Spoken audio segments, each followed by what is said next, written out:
सभापति महोदय, मैं रक्षा मंत्रालय की मांगों का समर्थन करने के लिए खड़ा हुआ हूं। वर्तमान घटनाओं से पता चलता है कि संसार का हर देश अपनी सुरक्षा के बारे में चिंतित है और उसके लिए हर प्रयत्न कर रहा है। इस दृष्टि से अन्य देशों की तरह हमारे देश में भी रक्षा मंत्रालय का महत्व है।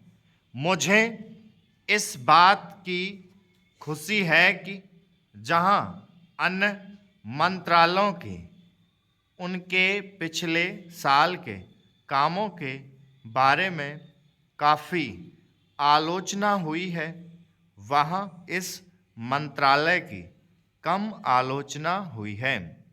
इससे पता चलता है कि इस मंत्रालय ने पिछले साल अच्छा काम किया है। मोटे तौर पर किसी भी देश की सुरक्षा नीति का लक्ष्य यह होता है कि दूसरे देशों, खास तौर से पड़ोसी देशों के साथ मित्रता के संबंध स्थापित हों और हम एक दूसरे के मामलों में हस्तक्षेप ना करें।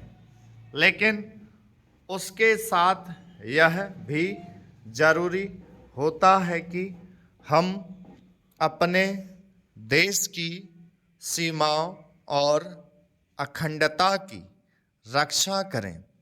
इसलिए हमारे देश का यह कर्तव्य हो जाता है कि हम अपने पड़ोसियों के कार्यों पर पूरी नज़र रखें, क्योंकि आज तक हमारे देश पर जो संकट आए वे हमारे पड़ोसियों से आए हैं।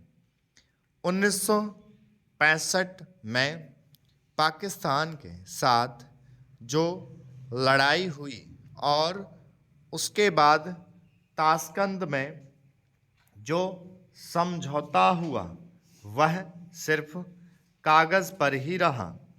पाकिस्तान ने उस पर कोई अमल नहीं किया।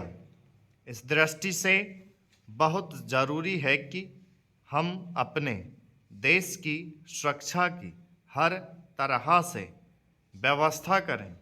हमारा उद्देश्य दूसरों पर आक्रमण करना नहीं है, लेकिन यदि हम पर कोई आक्रमण करे तो हम में इतनी शक्ति अवश्य होनी चाहिए कि हम उसका डटकर सामना कर सकें।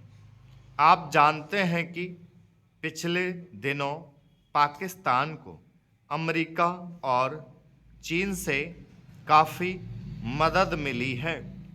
रक्षा मंत्रालय की रिपोर्ट में भी कहा गया है कि पिछले साल अमेरिका ने पाकिस्तान को 1500 करोड़ रुपए की फौजी सहायता दी है। आज जहां हम फौजी सामान के लिए अपने कारखानों की मदद से अपनी शक्ति बढ़ाने का प्रयत्न कर रहे हैं, वहां पाकिस्तान संसार के देशों से फौजी सामान खरीद रहा है। अपनी नीति के कारण वह सब देशों से लाभ उठा रहा है।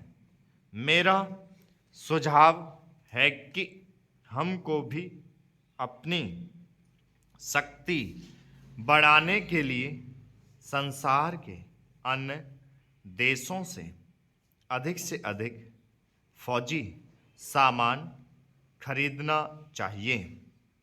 आज तिब्बत की सीमा पर चीन की 1.5 लाख फौज खड़ी हैं। स्टॉप।